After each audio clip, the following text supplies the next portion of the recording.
Where can I buy a dad? The child's voice, clear and unwavering, sliced through the hushed hum of the corporate lobby like a single, perfectly aimed arrow. Christian Blake, CEO of Blake Industries, froze mid-stride, his world, usually a fortress of predictable logic and calculated risks, tilting on its axis.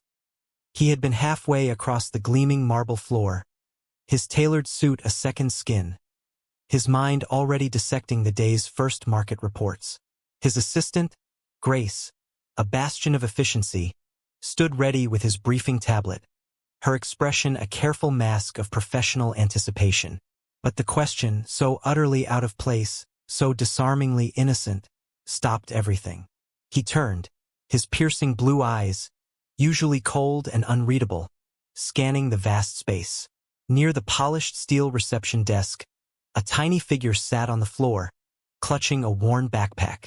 A little girl, no older than 5 or 6, with a cascade of blonde hair that curled around her small shoulders and eyes that mirrored his own startling shade of blue. Her white dress, once pristine, was now slightly wrinkled, covered by a denim jacket that seemed several sizes too big. Her scuffed sneakers hinted at a journey, not a casual visit. She wasn't crying. She wasn't making a scene. She simply sat there, radiating a quiet, determined resolve. Christian had built his empire on control. From the moment he'd clawed his way out of a childhood defined by absence and uncertainty, he'd meticulously constructed a life devoid of surprises, insulated from raw emotion. His success was a monument to his disciplined detachment. People respected him, some feared him, but no one, absolutely no one, got close. He liked it that way. Control was everything. Predictability was survival. This child, however, was an anomaly, a rogue variable in his perfectly calibrated existence. The receptionist, a young woman named Sarah, looked panicked, glancing from the girl to Christian, unsure whether to call security or pretend this surreal moment wasn't happening. Executives, usually rushing past, slowed, their murmurs dying into an uncomfortable silence. Christian, who had negotiated multi-billion-dollar mergers and faced down hostile takeovers without a tremor, found himself utterly speechless. He approached the girl slowly, the marble cool beneath his expensive shoes. He crouched down, an unfamiliar awkwardness in his posture. "Hey there," he managed, his voice rougher than intended. "Are you lost?" Lily looked up, her blue eyes wide and earnest. "No," she said, her voice small but firm. "I want to buy a dad. I saved coins. I need one." She unzipped her little backpack, revealing a handful of tarnished pennies and dimes. Christian felt a strange pressure in his chest, a sensation he hadn't known since he was a boy. It wasn't the kind of thing anyone expected to hear, least of all from a child in the lobby of a Fortune 500 company. The few people within earshot shifted uncomfortably, their gazes fixed on him. "I'm sorry," he said, his voice softer this time, a plea for clarification.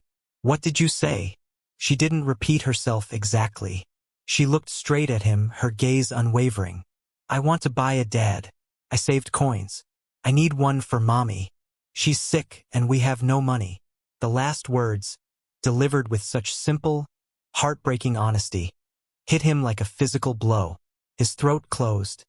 He thought of his own childhood, of a father who had been present only in his absence, of a mother who had tried to fill the void but was always overwhelmed.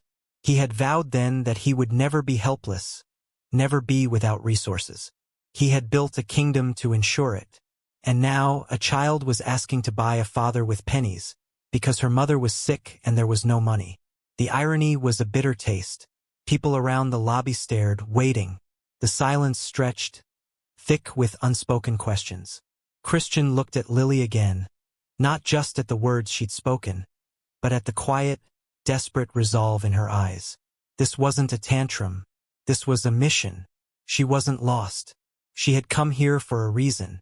Then, something inside him shifted, a tectonic plate of his carefully constructed emotional landscape. The cold, precise logic that governed his every decision fractured. He heard himself speak, the words foreign, yet undeniably his own. "I can be one," he said, the words barely a whisper, yet echoing in the sudden stillness of the lobby. For free. Lily didn't even smile. She simply reached out, her tiny fingers wrapping around his index finger, a surprisingly strong grip. "Okay," she said, her voice still serious. "But if you're my dad, you have to help Mommy. She's sick and we have no money." That was when his heart, the one he thought had been encased in ice for decades, broke completely. The entire room fell silent as he stood up, still holding her hand. Grace looked utterly panicked, her eyes wide with a mixture of shock and confusion. His phone buzzed relentlessly in his pocket. A dozen missed calls, urgent emails, a world demanding his attention. He ignored it all.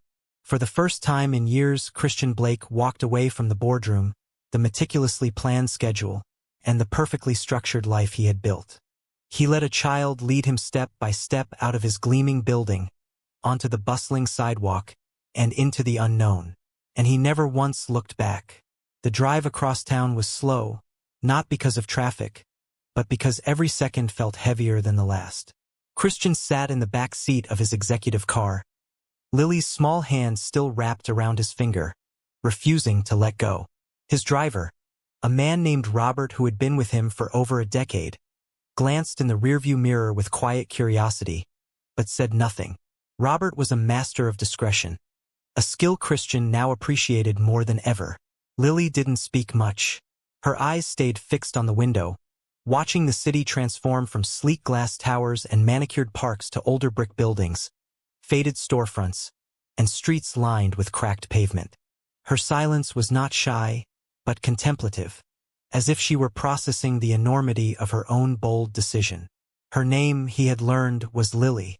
When he gently asked where they were going, she'd said, "Home," and given an address that Christian didn't recognize, but Robert did.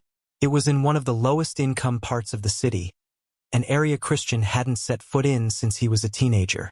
A part of town he had deliberately erased from his memory, a ghost of a past life he had fought so hard to escape. As they turned onto a cracked side street, something about the neighborhood sparked an old memory. A specific corner market, a worn-down community center, the faint smell of exhaust fumes mixed with cheap fried food. And then it hit him. Not just the familiarity of the place, but the possibility of what, or rather, who, he might find at the end of this road. He looked at Lily more carefully. Her hair, the exact shade of blonde he remembered. Her eyes, those piercing blue eyes, her small, determined jaw. It all felt strangely close, like an echo from a life he'd locked away, a life he had convinced himself was best forgotten. The car pulled up to a two-story building with peeling paint and a rusted fire escape. The windows were grimy, and a faint scent of mildew hung in the air. Lily hopped out of the car, tugging his hand urgently. "This way," she said, already climbing the creaking wooden stairs. Christian followed her through a narrow hallway that smelled faintly of damp wood and old carpet, his expensive shoes feeling heavy on the worn treads. His mind raced, pulling fragments of memory from the deep recesses where he'd buried them. A girl with hazel eyes, a laugh that sounded like wind chimes, late nights studying in a cramped apartment, dreams whispered under a sky full of stars. She stopped in front of a door on the second floor, fumbling with a small, brass key from her backpack. Clicked, and she pushed the door open. Inside, the apartment was dim and quiet. A few well-loved toys were scattered on the worn linoleum floor, and a folded, faded blanket lay on a threadbare couch. The kitchen was clean but startlingly bare, a few mismatched plates on a rickety drying rack. The walls, however, were a vibrant tapestry of old photos and colorful drawings, clearly done by a child's hand. Drawings of stick figures holding hands, of a sun with a wide, smiling face, of a house with a disproportionately large heart drawn on its side. And there, lying on a futon near the far window, was a woman. Christian's heart nearly stopped. She looked up as the door creaked, her eyes, the same hazel brown he remembered, wide with surprise and something deeper, recognition, fear, and a profound weariness. Her face had changed, thinner, paler, etched with lines of struggle he hadn't put there. But her eyes were the same eyes that had once looked at him with such fierce love. She tried to sit up, but her body was clearly weak, a tremor running through her arm. Her voice, when she finally spoke, was raspy, barely a whisper. "Christian." He couldn't answer. For a long moment, he just stared at her, stunned and breathless. The air in the small room felt thick with unspoken history, with years of silence, with the echoes of a life he had abandoned. He walked closer cautiously, as if the truth might dissolve if he moved too quickly, as if this fragile reunion were a dream he might wake from. "Sophia," he said, his voice barely more than a whisper, the name tasting like ash and longing on his tongue. She nodded slowly, and a single tear slipped down her cheek, tracing a path through the dust of her pain. "You're really here." He sank into the rickety chair beside her futon, still trying to make sense of what he was seeing. The girl, Lily, stood nearby, watching them both, confused by the sudden, heavy silence, by the raw emotion that filled the room. Sophia reached out a trembling hand and brushed a strand of Lily's hair behind her ear. "I didn't think I'd ever see you again," she said quietly, her voice laced with a fragility that twisted his gut. "How is this possible?" he asked, the words a desperate plea. "Why didn't you tell me?" "I didn't know how," she said, her voice breaking. "You left for London. You changed numbers. You were gone. I never got a call, a letter, nothing. I was scared. And then it was too late. And when I realized I was pregnant." She paused, swallowing hard, her gaze flickering to Lily. "I didn't want to ruin your life, Christian. You were building something. You were finally free." Christian looked at Lily again. She was sitting on the floor now, calmly pulling a toy from her small backpack, oblivious to the storm raging between the adults. "She's mine, isn't she?" he asked, the question a statement, a dawning, terrifying truth. Sophia nodded. The words hit him like a tidal wave, drowning him in a sea of regret and revelation. He had a daughter who had walked into his office and asked to buy a father, a daughter who had been raised without him, by a woman he had once loved and somehow, inexplicably, lost. He stood up, overwhelmed, pacing the small room, his gaze sweeping over the sparse furnishings, the signs of a life lived on the edge. "How long have you been sick?" "A little over a year," she said, her voice weak. "It started small. Fatigue, dizziness. Then they found the tumor." "And you didn't ask for help?" He stopped, turning to face her, a raw ache in his chest. "I didn't think you'd care," she whispered, her eyes fixed on the ceiling. Those words stabbed deeper than anything else. He had cultivated an image of indifference, of unreachability, and she had believed it. He had pushed everyone away, and now he was seeing the devastating consequences of that choice. "I never stopped caring, Sophia," he said, his voice strained. "I never stopped thinking about you." Sophia closed her eyes, a tear escaping. "I couldn't find you, and even if I did, you were so far from this life. I didn't think you'd even remember me." Christian walked back to the chair and sat down heavily. He looked at her, really looked at her, and saw not just a woman in pain, but someone who had fought for years to survive. Someone who had carried their child alone. Someone who had been left behind by more than just him. "I'm here now," he said, his voice firm, resolute. "And I'm not leaving." Sophia looked away, her gaze falling on Lily. "She doesn't know everything. Just that her dad wasn't around." "She knows more than you think," he said, a ghost of a smile touching his lips. "She came looking for me." They sat in silence for a long time, broken only by Lily's soft humming as she played in the corner. Christian reached over and gently took Sophia's hand. It was cold and fragile, but she didn't pull away. "You need care, real care. Not this," he said, looking around the apartment, the weight of their poverty a palpable presence. "You're coming with me, both of you." Sophia's eyes narrowed slightly, a flicker of her old pride returning. "I can't just pick up and leave. I have bills, treatments. I'll take care of it. All of it." She looked at him, her gaze searching, skeptical. "Why?" "Because I should have been there," he said, the words a quiet confession, a promise to himself as much as to her. And because I'm not going to let my daughter lose her mother. Not after everything. She didn't answer, but this time, when he stood and gently lifted her from the futon, she didn't resist. He carried her out of the apartment, her head resting weakly against his shoulder. Lily skipped behind them, her small backpack bouncing, not understanding the full weight of what had just begun, but knowing in her innocent way that something had changed, something big, something good. Christian didn't take Sophia and Lily back to his glass and steel condo overlooking the skyline. He knew it wasn't right. That place, while impressive, was cold, curated, and far too sterile for a woman fighting illness and a child who still carried around a stuffed bunny missing one ear. Instead, he brought them to his private estate just outside the city, a quieter place surrounded by ancient trees and soft, rolling hills, with wide windows that let the sunlight flood in and a fireplace that had burned maybe twice in the last 10 years. It had been empty for a long time, meant for weekends that never came. But now, as they drove up the winding gravel path, it felt like the only home that made sense. As they entered through the side door, Christian watched Lily's eyes widen. She didn't run or shout like some kids might. She just took it all in. The grand wooden staircase, the quiet humming of the air vents, the subtle scent of lemon polish and cedar. She held her mother's hand until they reached the guest suite, where the bed had been made with soft sheets that Christian had asked his housekeeper to put out just that morning.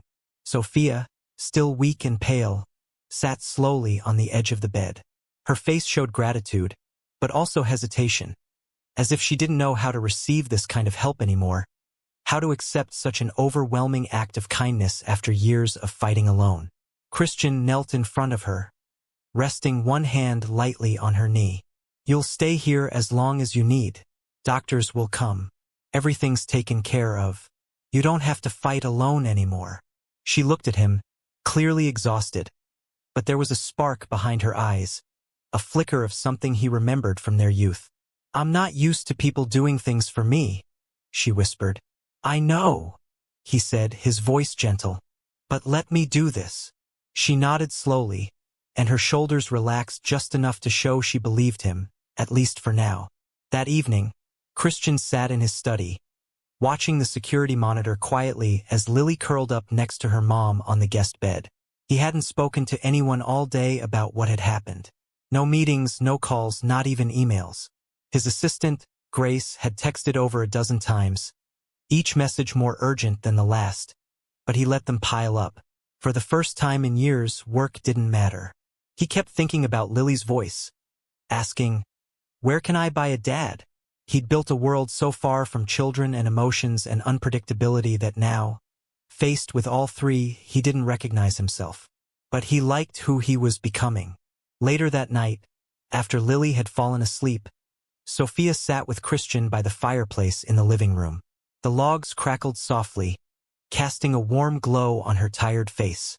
She wore a thick blanket over her shoulders and sipped warm herbal tea. Her voice was soft, almost afraid of what might come next, of breaking this fragile peace. "I didn't know if I should tell her who you were," she confessed, staring into the flames. "I thought maybe I'd missed my chance." "You didn't," Christian said, his gaze fixed on her. "She found me before either of us even had a chance to try." Sophia smiled faintly, a ghost of her old self. "She's like you in that way, quiet when she needs to be, bold when it matters."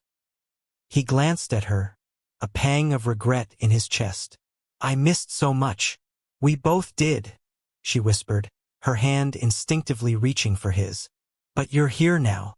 They didn't talk about what had come between them. The timing, the missed messages, the mistakes, the years of silence. There would be time for that, perhaps, when the immediate crisis had passed, when Sophia was stronger.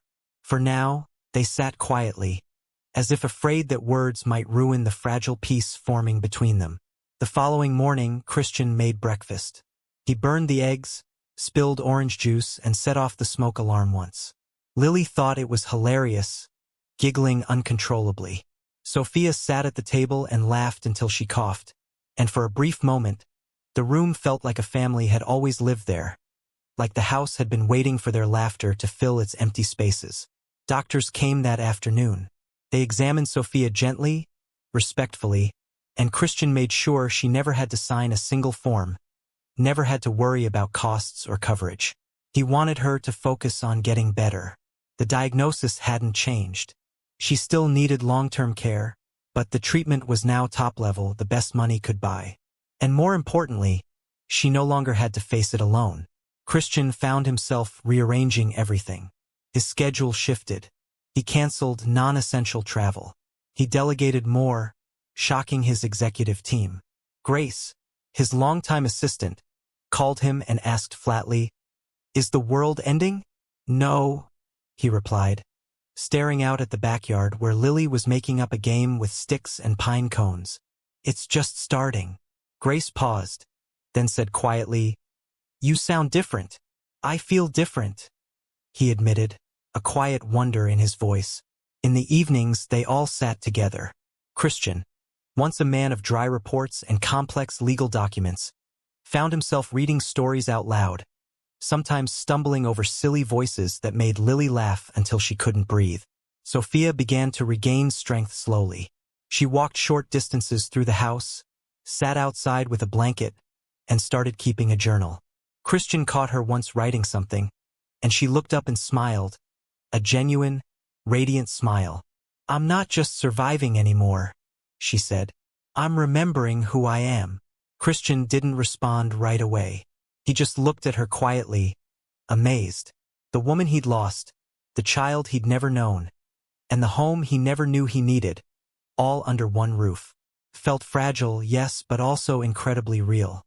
And for a man who had built his life on logic, control, and distance, that truth was the most grounding thing he had ever known.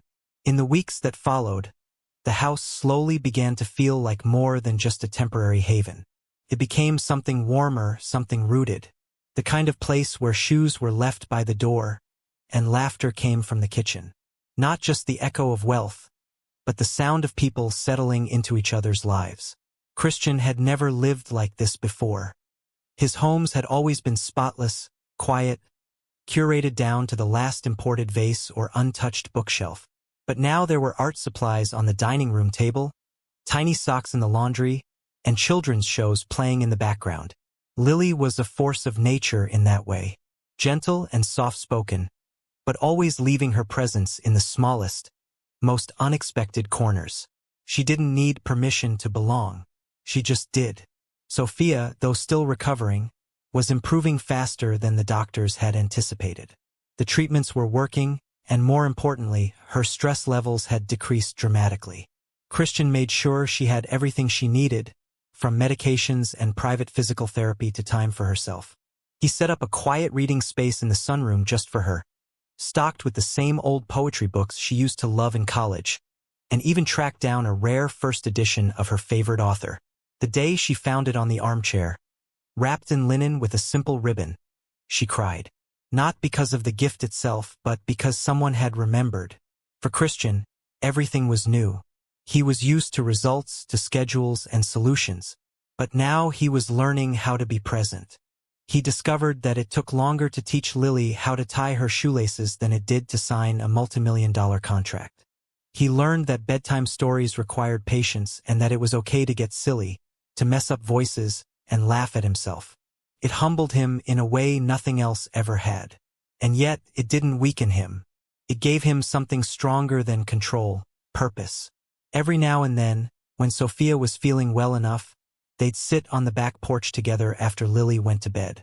They would talk in low voices, not about business or obligations, but about the past, the missing years, the ways their lives had diverged, and by some twist of fate, realigned. Christian had questions. Of course, he wanted to know everything. What she had gone through, what she had felt, why she had never told him. And Sophia answered honestly even when it hurt. She told him about nights spent working 2 jobs, about nearly collapsing on a bus after skipping meals so Lily could eat. She admitted there were moments she wanted to call him, to scream for help, but always talked herself out of it, convinced that he had moved on, that he was too far removed from her world. "I watched interviews of you on TV," she said one night, her voice low. "You looked like a stranger, sharp, powerful, untouchable. I didn't know how to fit into that world anymore. You didn't have to, Christian replied, looking at her, not with regret for his past self, but with something deeper, a quiet understanding. That world was never real without you in it. She didn't respond right away, but she reached for his hand and held it tightly, not like a gesture of romance, but of understanding, of forgiveness. Meanwhile, Lily continued to grow more comfortable. She began calling Christian Dad without prompting, just one day while handing him a drawing she'd made. He nearly dropped his coffee when he heard it. He didn't correct her. He didn't question it. He simply folded the paper carefully and smiled so softly it surprised even him. It was a sketch of the three of them holding hands beneath a giant sun. Over their heads, in crooked blue letters, she had written one word: family. That evening, Christian tucked her in and sat at the edge of her bed longer than usual. She asked him if he was going to be there in the morning. He answered without hesitation, always. And he meant it not just as a promise but as a choice. For the first time in his life, Christian Blake wasn't chasing the next goal, the next deal, or the next title. He was choosing something harder. Being a father, a partner, and a man who showed up when it mattered. He had built empires, yes, but now he was building something more fragile and far more valuable. He was building a life. The first real test of this new life came not in the form of illness or legal complications, but in something surprisingly ordinary: a parent-teacher meeting at Lily's preschool. Christian had never been to anything like it before. The invitation had come home in Lily's backpack, a crumpled paper smudged with marker and crumbs. Sophia had been resting that day after a long treatment session, and Christian had offered to go in her place, thinking it would be a simple check-in.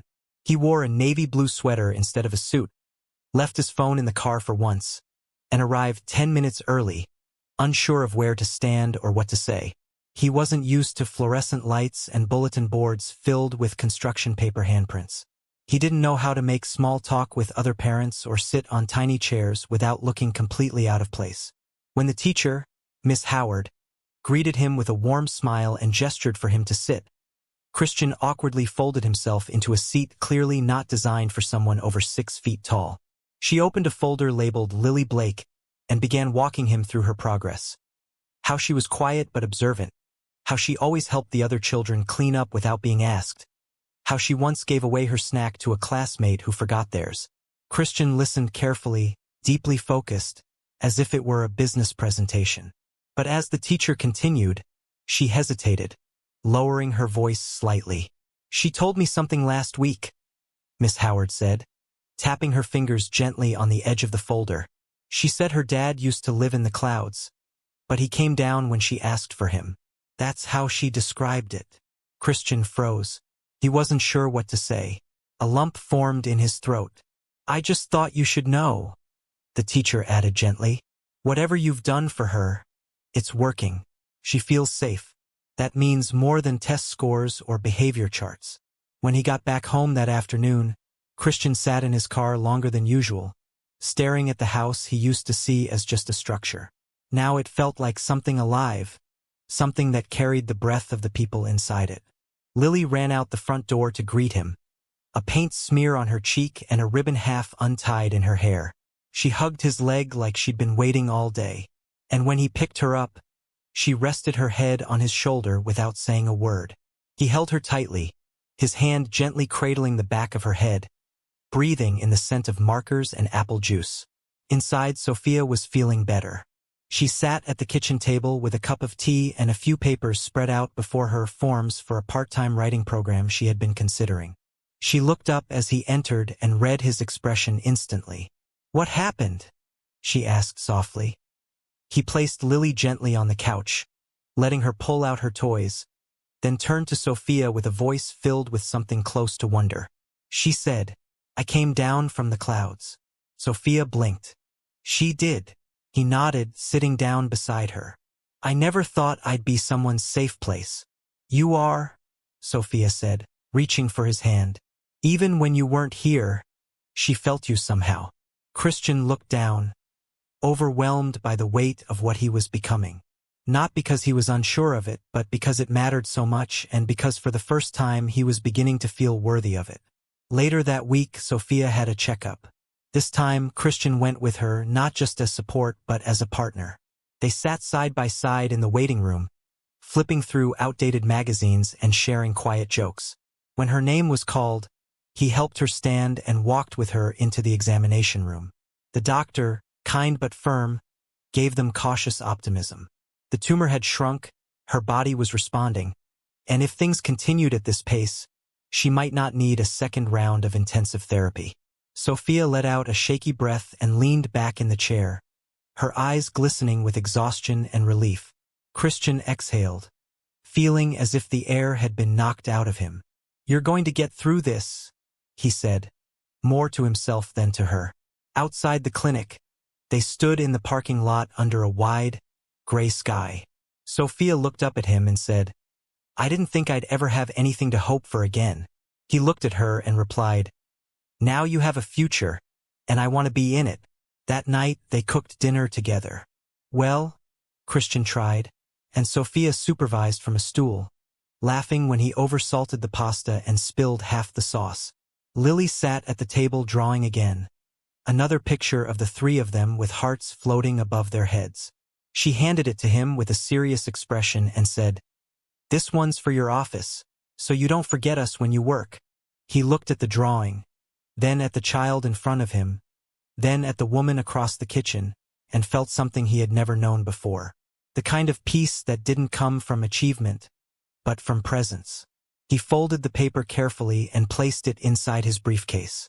Not because he would forget, but because he never wanted to forget what really mattered.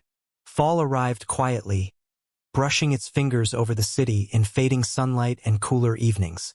The trees surrounding Christian's home began to blush with orange and red, and Lily, ever curious, collected leaves on their walks and kept them pressed between the pages of her coloring books. Life inside the house had started to move with a rhythm of its own, no longer dictated by emergencies or adjustments, but by small, gentle routines. Mornings were filled with soft chatter, toast, and the occasional spilled juice. Afternoons carried laughter from the backyard, where Christian had finally agreed to build a small wooden playhouse, mostly because Lily had asked so sweetly he couldn't say no. And in the evenings, as the sun dipped behind the trees, the three of them gathered for dinner, sometimes messy, always real. Sophia's health continued to improve. She had begun walking without assistance, climbing stairs slowly but with growing confidence.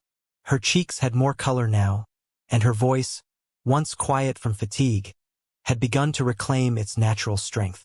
She spoke more openly, laughed more freely, and even started writing again. Christian had turned one of the guest rooms into a small study for her. He stocked it with journals, books, and a view of the garden that always seemed to calm her. It became her space, one where she could rediscover parts of herself that illness had tried to erase. She once told him that being in that room felt like remembering who she was before everything became survival. Christian, meanwhile, was changing in ways no one from his past world would have recognized. He still worked, of course, but less obsessively. He kept meetings concise, refused late-night calls, and took weekends entirely offline. His assistant, Grace, had stopped asking if he was feeling all right and instead started sending him parenting articles and notes like, "Lily's class has a field trip. Don't miss it." He appreciated that more than he let on. One night, after Lily had gone to sleep and the house had settled into its nighttime quiet, Christian walked into the study to find Sophia sitting in the armchair, her journal open on her lap, tears silently rolling down her cheeks. She tried to hide it, wiping her face quickly, but he knelt beside her and waited without saying a word. After a few moments, she whispered that sometimes she still woke up afraid, that all of this was temporary, that one bad scan could take it away, that Christian might one day realize this life was too small for him. He reached up and touched her face gently, looking into her eyes with a steadiness that left no room for doubt. He told her that nothing about this was small, that she and Lily had given his life meaning in a way no amount of success ever had. He said he wasn't leaving. Not now, not ever. And if fear came again, they would face it together. She didn't respond right away, but the way she leaned into him said more than words ever could. Later that week, something unexpected happened. Christian received a call from a nonprofit organization that provided housing and legal support for single mothers. They had heard of his recent anonymous donations and invited him to speak at their winter fundraiser. First, he declined. He wasn't ready to tell the world what had happened, what had changed. But Sophia encouraged him. She said that his story wasn't just his anymore, that if it could inspire even one person to step forward for someone in need, it was worth sharing. So he agreed. The night of the fundraiser, Christian stood on a modest stage in a small auditorium, wearing a simple suit and no tie. He didn't have a speech prepared. He spoke from memory, from the heart. He told them about a little girl who walked into his office one morning and asked to buy a dad. He told them how that moment shattered everything he thought he knew about life and how it led him to rediscover a love he thought he had lost forever. He spoke about the quiet strength of a woman who raised their daughter alone, and the way love had found its way back into his life through a second chance he never expected. The room was silent when he finished. No applause at first, just stillness, the kind that comes from people feeling something real. And then the clapping began, quiet at first, then louder. It wasn't just for him.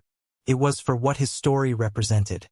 Hope, change, redemption. Afterward, when he returned home that night, Sophia met him at the door with a quiet look of pride. Lily was already asleep, but they stood together in the hallway for a long moment. Christian pulled her close, his voice low and steady, and said, "Thank you for believing I could be more than what I was." Sophia smiled, pressed her forehead to his, and replied, "Thank you for becoming exactly who we needed." That night, as snow fell gently outside and the world around them moved on unaware, their home remained full of warmth, of stories, of second chances. And in the silence between words, something unspoken settled permanently into place. They were no longer rebuilding. They were already whole. Spring returned slowly, melting away the cold and quiet days, and with it came the feeling that life was no longer being rebuilt. It was simply being lived. The trees outside the Blake house bloomed pale pink. The air was filled with the scent of wet earth and new beginnings, and laughter returned to the garden like it had been waiting all winter for permission. Lily had grown taller. Her shoes no longer slipped off her heels, and her drawings had more detail, more color, and often showed 4 figures now: herself, her mom, Christian, and a small baby with a smile the size of the sun. She had begun asking, with the boldness only a child could manage, whether they could make her a little brother or sister. Christian nearly choked on his tea the first time she asked, but Sophia had just laughed, her eyes shining in a way that hadn't been there a year ago. The rhythms of their life felt settled, but far from routine. There was warmth in their chaos, comfort in their imperfection. Christian continued to split his time between work and home, but everyone at his company had long since accepted that his priorities had changed. He had become the kind of leader who left early for school plays, who scheduled meetings around doctor appointments, and who once paused a shareholder call because Lily wanted to show him a butterfly she had caught in the garden. Strangely, the company had never run smoother. He no longer micromanaged because he no longer felt the need to prove himself every second. He had nothing to prove. His fulfillment didn't live in the numbers anymore. Sophia had returned to writing with fierce grace. Her essays about motherhood, resilience, and unexpected redemption began circulating online, gaining quiet attention for their honesty and raw beauty. A small publisher offered her a book deal, and when she showed Christian the contract, his hands trembled slightly, not out of concern, but from pride. He told her it was only the beginning, and she told him she already had everything she needed. The manuscript grew page by page, written between nap times, evening walks, and cups of coffee that went cold from distraction. Lily would sit on the floor beside her as she wrote, coloring, or asking questions about the story. Sophia would smile and answer everyone, never brushing her daughter aside, even when her thoughts were deep in revision. One Sunday morning, under soft sun and scattered petals, Christian took them both to the park. It was the same park he'd passed 1,000 times without ever entering. Too busy, too disconnected. But that day, they brought a blanket, a basket of food, and no agenda. Sophia lay in the grass with her eyes closed, soaking in the sun while Lily chased ducks near the pond. Christian sat back watching them, the weight of his old life falling further and further behind him. He used to think peace was boring, but now he knew it was the most extraordinary thing he'd ever felt. Later that evening, when the sky turned orange and the air began to cool, they walked home slowly. Lily skipped between them, one hand in each of theirs. She began humming a song she'd made up, and Christian listened, catching pieces of the lyrics. She sang about finding things, about families you didn't know you had, and about daddies who come down from the clouds. He glanced at Sophia, who was already watching him. She mouthed the word miracle, and he didn't disagree. When they reached the house, Sophia paused at the front door. She looked at Christian and after a long breath asked him if he still wanted what they had spoken about months ago.